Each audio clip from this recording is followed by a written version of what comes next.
appearance for the first time this season, so Mel Sterling plays in his usual Sheffield Wednesday position at right back. Ian Ferguson returns to the side to tune up for the cup final, but Ray Wilkins and Derek Ferguson are missing through injury, and that has given Sandy Robertson the chance to start his first match in the big team. Just turned 18, he made his debut as substitute last week at Dundee, and he's the son of Malcolm Robertson, who I remember well as a talented winger with Raith Rovers, Hearts and Ayr United. Aberdeen manager Alex Smith has decided to go for experience for this match, leaving youngsters Greg Watson and Ewan Jess on the bench. The only major omissions from that lineup being Willie Miller, who's being rested for next season after his recent spell of injury, and Charlie Nicholas, who's out with a damaged hamstring. So Willem van der Ark joins Paul Wright in attack, and Robert Connor plays his 48th match of the season for Aberdeen. He hasn't missed one competitive match since the season began last August, and nowadays that's a remarkable record. A momentous occasion for Bob Valentine from Dundee, his last ever league match. It began way back in August 1971 when Montrose played Albion Rovers, and he retires after handling the cup final next week. So a gala occasion indeed here at Ibrox. Capacity 43,500 crowd, enjoying the sunshine. Ian Ferguson challenged by Connor. Robertson sends a good pass to Sterland. Interception there by Irvin. Change of pace there from Bet. John Brown steps in. Mason and Sterling tangling. The referee Valentine right on the spot. Well, that certainly was an angry exchange. Well, Sterling and Paul Mason. Jim Bett finished up on the ground. Let's see this again. Mason going for the ball, Sterling on the ground. It was Jim Bett who went down, and the challenge there with Drinkle. Here's Robertson. Now Sterling. Poised on a run with the police chasing. Both players were losing their bearings for a moment. Not a very good clearance.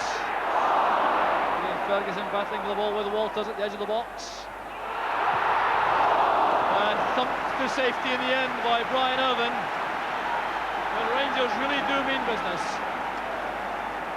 No question of this just being a celebration. Rangers are determined to win. There was Walters going through, and Irvin challenged well.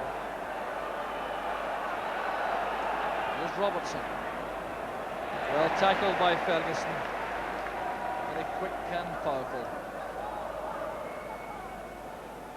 Here's Connor. Robbed well by Sterland. Trying a little bit trickery there, the Rangers fullback, but had to concede the throw. Now Robertson can send a very long ball inside. Launching that right into the goal mouth. There's Terry Butcher. Richard Gough under pressure. Paul Wright shot. Deflected by Grant. There was a foul by Van der Ark on Richard Gough. Look at that throw. Terry Butcher there. There was Richard Gough. Well, the challenge is made, I think, by Wright rather than by Van der Ark initially.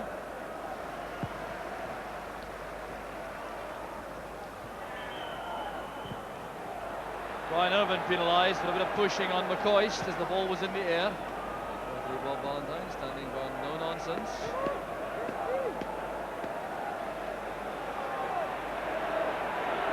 So Irvin back in defence, a very able deputy for Willie Miller.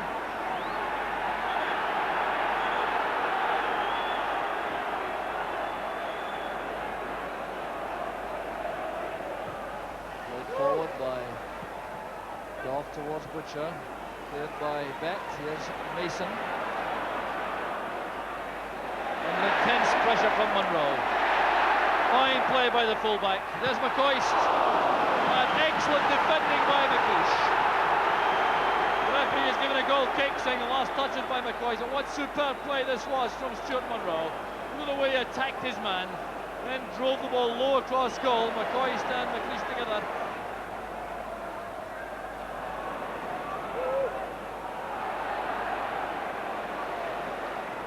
Gough goes in on Connor. There's Paul Mason. Good deep cross. Right. Shipping it back towards Van der Ark. And the Aberdeen players looking hopefully towards the referee as Van der Ark was challenged by Goff for the high ball. Certainly more in hope than expectation they were looking for that penalty award. Van der Ark was the target for Paul Wright for that little chip.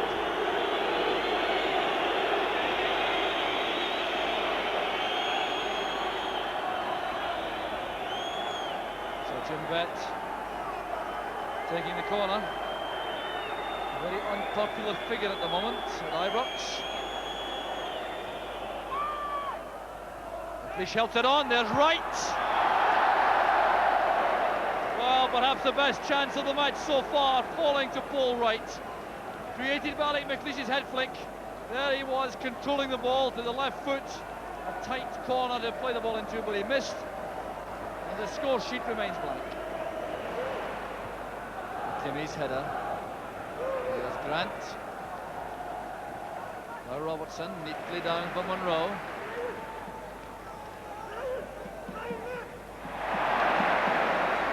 Terry Butcher popping up on the left.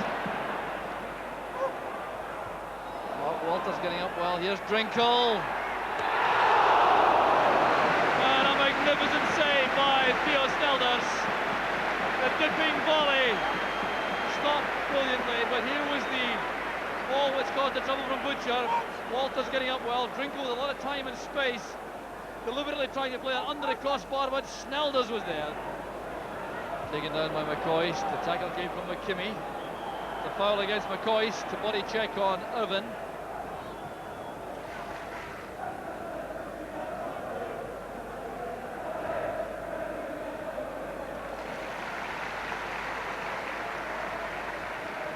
Here's Brian Irvin now with a free kick. Van der Ark helps it on. There's Wright. Van der Ark to Connor. Far post cross. Great chance for Aberdeen. It's Paul Wright. 2 minutes from the interval. Beautifully constructed goal for Aberdeen. A long free kick started off. Long ball forward. Van der Ark got his head to the ball. He then wins this ball from Sterland. Now look at the quality of the cross from Robert Connor. Right across the far side. Paul Mason coming in, picking out Paul Wright, who couldn't miss from point-blank range.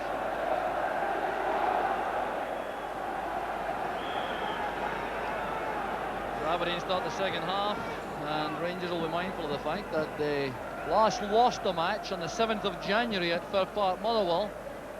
It's been a remarkable run, which they'll be very anxious to. Certain doesn't end this afternoon. Aberdeen leading with that goal from Paul Wright just before half-time, and certainly making it perfectly clear they're not here to make up the numbers. Rangers' pride, I'm sure, will motivate them in this second half. They will not want to end the home league season with a defeat, and that should guarantee some excellent entertainment in the 45 minutes to come. Here's Snelders playing his part and keeping the Aberdeen goal intact in the first half. One outstanding save from Kevin Drinkle.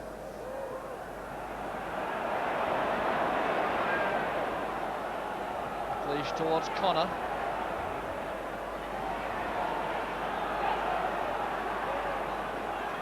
Connor doing very well again for Aberdeen. Back it goes from Wright to Bett.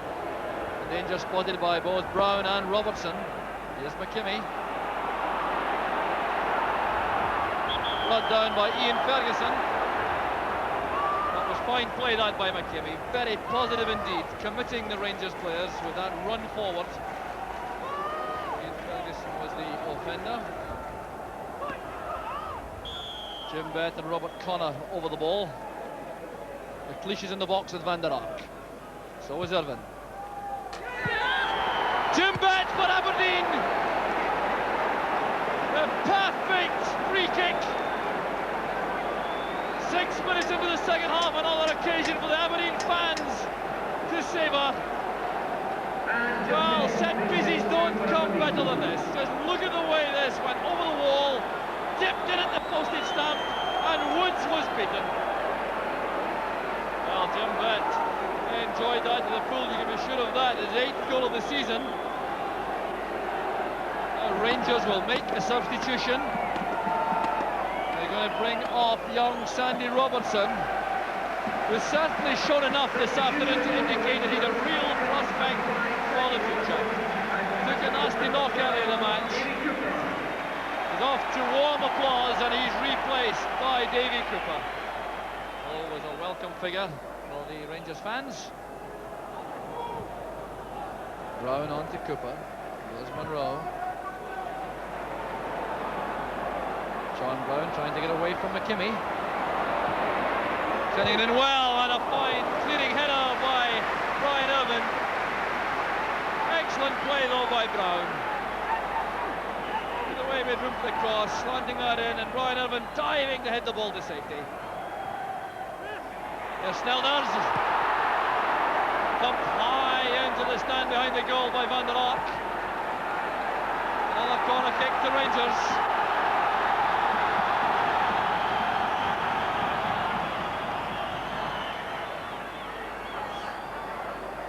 It's Cooper. Butcher controlling the ball. Using Cooper again. Right to the far post. Headed away by David Robertson with yet another corner kick. Andy Gray and Kevin Trinkle waiting in that area.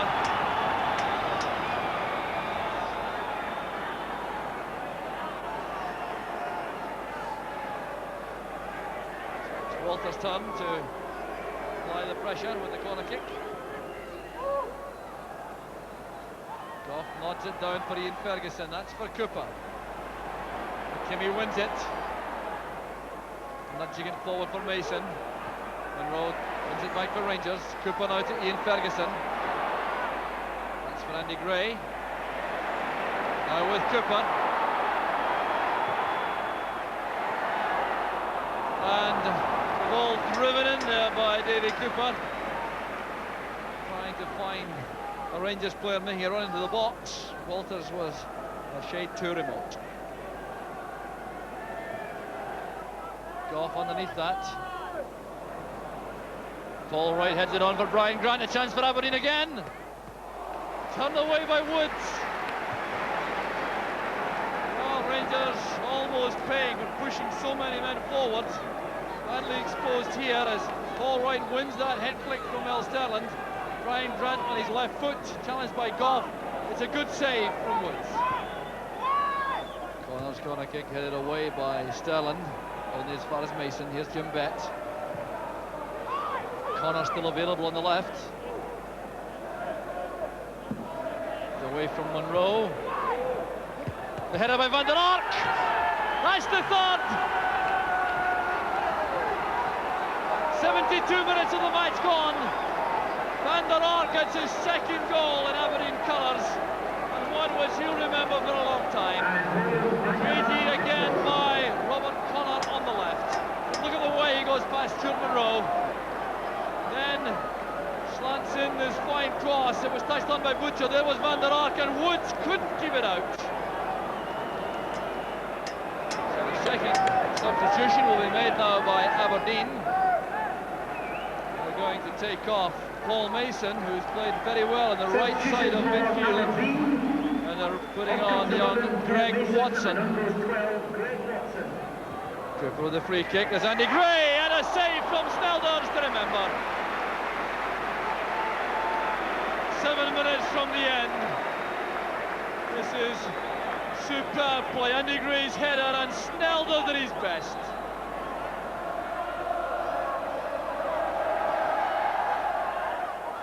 Sterland. There's Andy Gray. Well, that's not his better foot, the right. Would like to hook that into the net, but didn't trouble Theo Snelders. And there goes the final whistle. Referee Bob Valentine takes the ball from Theo Snelders. Rangers have won the league, but Aberdeen have won all the honours this afternoon. Terry Butcher leads the Rangers players back onto the field to collect the league championship trophy. Rangers fans greet their heroes again. President